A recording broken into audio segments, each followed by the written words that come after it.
Good evening, everyone. I was just sitting here thinking about something that I could do to help each of you that are on the journey of healing.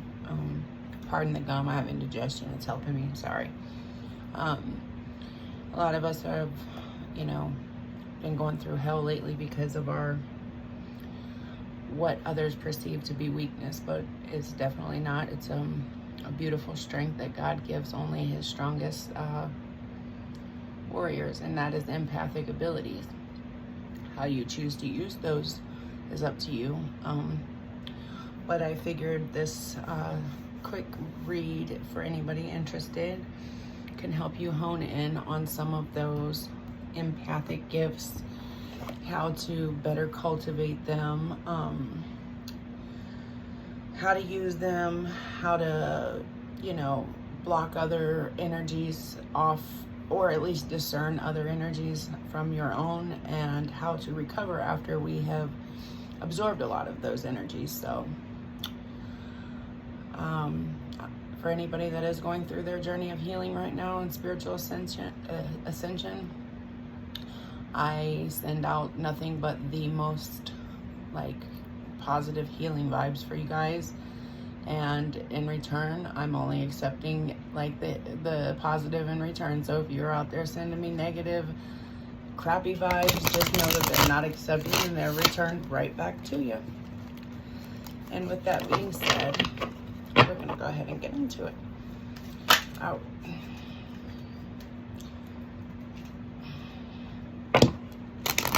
Alright, spirit guides and ancestors, the almighty archangels, for any of my collective people that are watching, and I hope you guys are having a good night. I'm a bit of a night owl.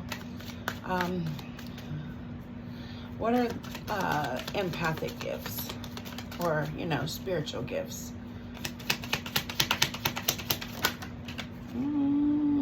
We got two out. So, we got the Ten of Swords and the Devil. So, to me, I'm honestly thinking two different things. The Devil, for me, is what they call Heyoka empath, where we can mirror other people's egos back to them so that they can see what an ass they are. And the Ten of Swords, how I'm perceiving this anyways, is we absorb that negative energy and transmute it. So those are the two that popped out. How can we effectively use these skills from God? Ooh, the High Priestess. The King of Coins wanted to pop out as well, so I'll take it since we got two with the first. Let's see. So for me, this is more like really tapping in and giving with our energy, but discerning of who we give this energy to and who we're giving our time and energy to. Because again, a lot of us end up really drained and left depleted. With the High Priestess, that is the connection to the divine.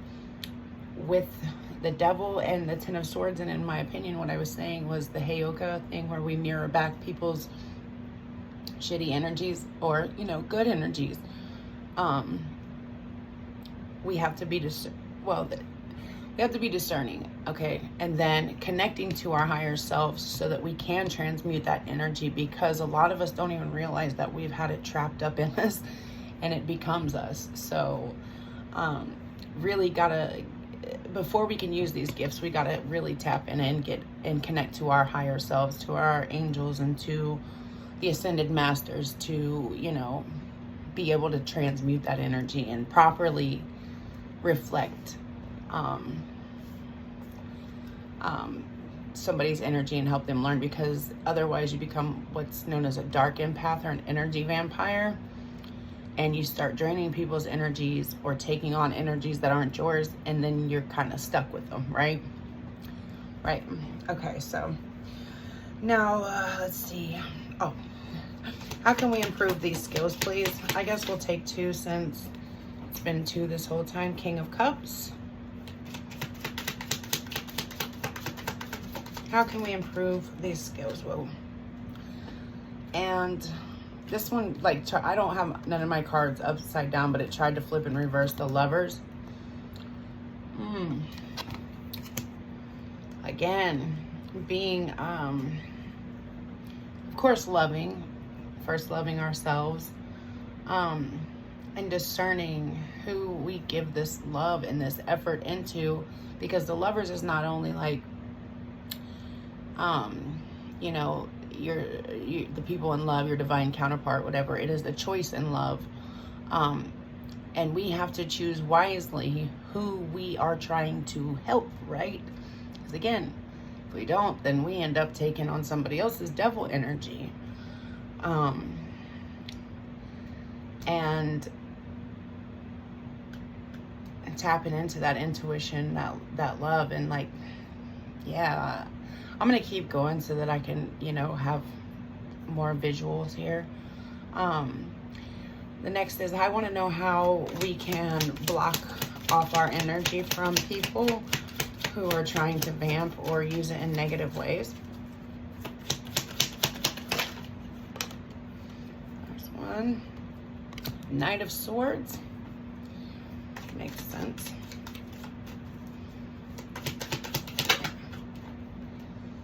And the Ten of Cups.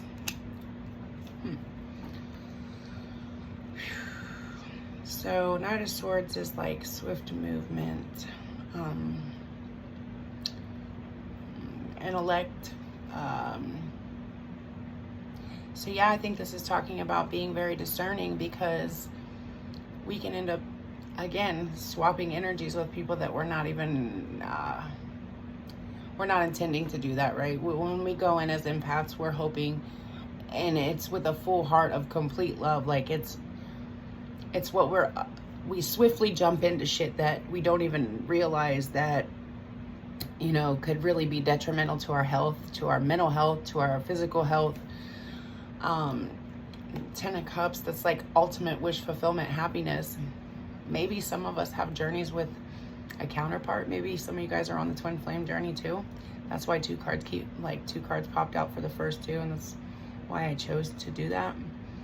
So I think this is also like talking about sharing the responsibility. Could just be like a family member, you know what I mean? Like, or somebody that you're very close to help learn to balance these things out. I mean,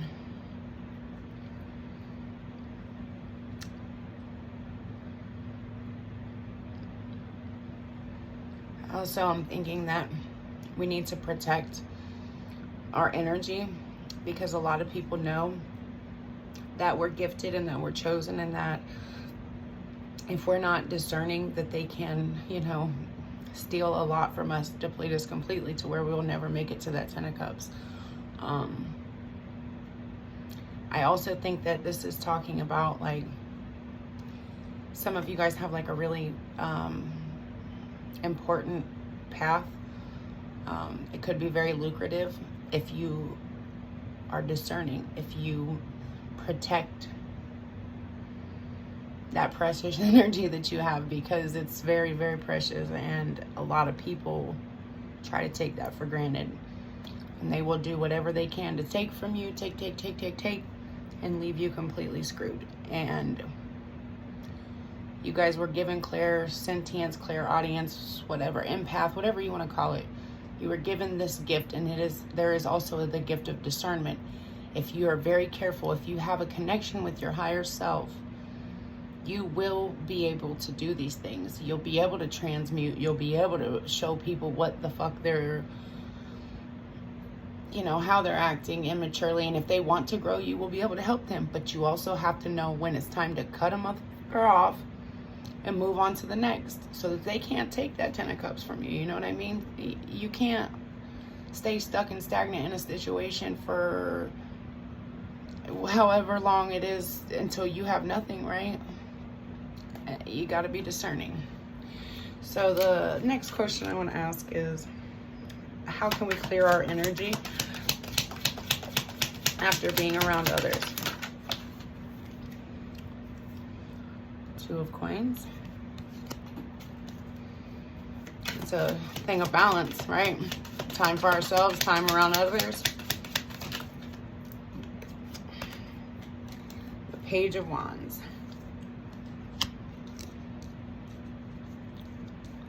So, yeah. I think this is definitely talking about, like, balancing all this shit. Like, if you're anything like me, you kind of get stuck in wanting to be alone all the time, or, you know, forgetting to transmute this energy so that you can go back out into the world and help people again, things like that. And on the bottom is the Four of Swords.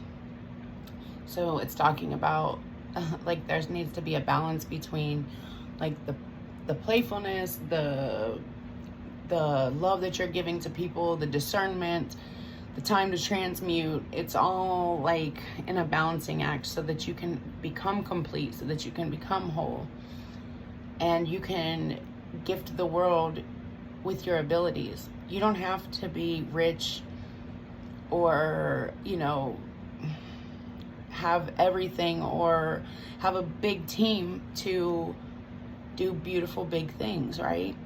So yes, in this reading, I sort of feel like maybe this was talking about we could possibly have a counterpart that is here to help us do the job. But I think first we need to learn how to connect to our higher selves and listen to that voice that's talking to us, telling us, you know, where to go next. We got to learn to give that shit to God, rest when we need to rest, you know, play when it's time to play, take inspired action, and learn to transmute that shit, because I think a lot of us are holding on to energy that's not even ours, like, at all. I know that was one of my big problems. So I'm going to do a couple of these oracle cards from the mediumship deck, just to help anybody who is watching this to understand some things better. Because I think a lot of you have, like, taken on insecurities and problems that are not yours to hold. And yeah, first one that came out, the turn on switch. That was what I think this right here is talking about with, like, the King of Coins and the High Priestess. We need to learn to connect to the divine, be discerning about when and where we are spending our time and the people that we're giving our energy to, because energy is an exchange. Like, having a conversation with someone is an energy exchange. That's what a lot of people don't understand. Like, the types of conversations that you hold with people can make or break you, you know what I mean?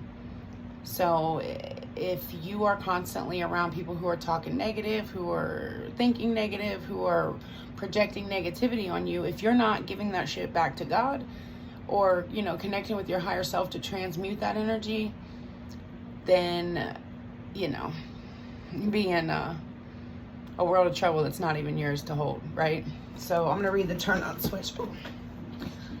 Successful communication between the two realms occurs when the medium is completely prepared in body, mind, and spirit, and ready to serve. Let the spirit world know you're ready to work by having your own personal turn-on switch ritual. A turn-on switch can be any ritual that resonates specifically with you. It could be a prayer, a meditation, a mantra, a special song, lighting a candle, reading a book, or even dancing. Since it is your switch, make it personal to you. Having the same ritual every time empowers you and becomes part of your unique process as you prepare to open yourself to spirit communication. Working with spirit is, in a sense, a partnership. Your special turn-on switch is not just meant for you. It's also a signal to those in spirit. It lets them know you're prepared and ready to begin. You've taken a breath, let go of the day, let go of you and what is yours. Slowed down your mind and made room for spirit. You've slowed down your mind and made room for the spirit world. You've opened and expanded your aura, and you're now welcoming them to draw close to and to blend with you. Take your time choosing your personal turn-on switch, or maybe you already have one.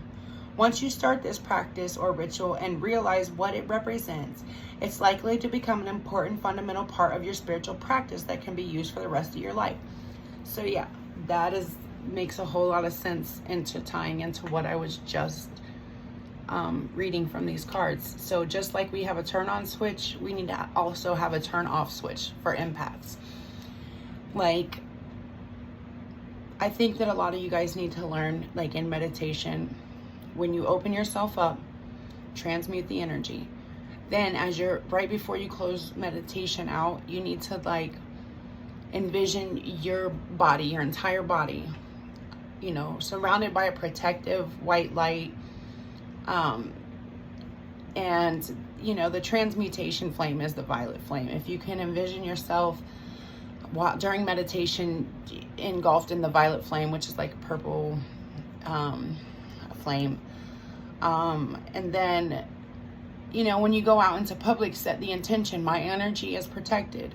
I'm only going to exchange energy with who I want to exchange energy with, and make that a ritual every time, especially after you transmute, because if you got that beautiful shining ass light, them demons are always trying to come at you, I promise. Let me get like 2 more for any of my empaths, please. We'll just take these 2. Blending with spirit. Oops, I dropped that. And the rose meditation. See, this is really, really good. This is a good one too. 1 second. So first, blending with spirit will enhance your communication, allowing for stronger evidential messages. Merging with the essence of spirit can create a powerful connection for the sitter to feel as though their loved ones have come alive, even if for that moment. Blending is a term used when a spirit draws really close to you, allowing you, the medium, to become one with their essence. By surrendering fully, you can step into their shoes and become the spirit, all the while maintaining a conscious awareness. Blending your energy fully with the spirit is an important step to deepening your link during evidential communication. After creating the link, share some evidence with your sitter to validate the connection. You'll notice how the sitter's loved one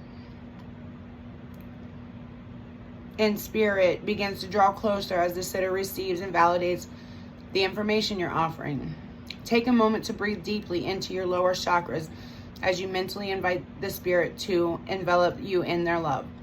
Feel their energy surround and embrace you as you blend together. Take a few moments to adjust to the blending process and allow their energy to settle with yours. Now you can share more evidence. In the beginning, it may take a little time to get used to this technique, but with practice, it will become totally natural. Remember to always share information from a loving and supportive place. So for me, this is talking also about not just people in the spiritual realm. I'm thinking like physical realm too, because with what I was shown for the people that are probably going to watch, the type of empath is either like the Heyoka or one that can transmute energy. And I think that's why the turn on switch is, instantly when you are around the energy that makes you uncomfortable, right? You don't have to let it in. Guard your energy. If you are wanting to help a person and you truly feel like, despite what you heard, despite what you've seen about them, if you're allowing them into your energy and you're blending with them and you have that connection, that's awesome. But if something starts to feel off, remember, you have that on-off switch. You do have the power to control that. And the rose meditation. When you're developing your psychic and mediumistic potential, it's essential to experiment with different practices and techniques, such as the special rose meditation, which can help your spiritual abilities grow and evolve. Pardon me, I told you guys I had an indigestion. This will assist you in strengthening the love bridge across both realms. Try this intuitive rose meditation with a friend. Have your friend tell you the name of someone living they know who's unknown to you, so you remain objective. Now picture a rose in the area of your third eye, whatever color you wish, and then softly concentrate on the person's name you were given. Take your time. Let the symbol of the rose evolve in your mind's eye. If the rose is opening, it could mean the person is happy, secure, and content. If it's wilting, then it's possible that the individual is going through an emotional time or suffering ill health. If you notice a separate stem coming from the rose, this could suggest the person is taking a different path. Every interpretation will be different. Let your own intuitive awareness interpret what the rose means to you. Now explain what you received to your friends so that they can validate the information. You can also use this form of meditation when you're receiving a symbol, picture, or even a word either on a psychic or mediumistic level. The rose meditation gives you the opportunity to take a moment and hear the story. So, this right here for me is essential for people like, okay, you can choose a different symbol. Rose is a good one, but like, if you're thinking about working with somebody, right? Meditate on it. If you want to use the rose, that's a good one. Or like, for instance, I don't know, I use the rose. I'm still a little bit new to this, so I use the rose.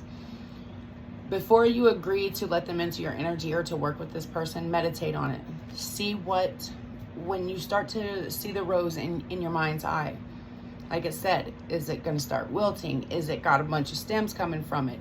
Does it seem, you know what I mean? Like, we have to learn to get a mental picture. If you're not able to physically like use discernment, like I have always been gifted with being able to feel vibrations from people, and I stupidly ignored a lot of them. I won't lie to you. I don't anymore because my life got really in the shitter really quick from ignoring those messages. But if you're not physically able to feel and discern people's vibrational energy, a meditation like this is perfect. Like, of course you can't do that with everybody that you're around, and that's why I'm, you know, the turn on switch, turn on, turn off switch, your protection. You're able to use these tools to help you know that they're all there for you. Like, you are an endless bank of knowledge, of protection, of support. You have to call it in though. And I think that this is saying that it is really time for a lot of us to tap into our abilities, learn to protect ourselves, and get out there and let's help save this fucking world, because it's going to shit, right? Like, I don't want my kids growing up with the way that things are right now. And I know that my soul tribe is fighting hard to save the light. So hope this helps, and I will see you guys later. Bye-bye.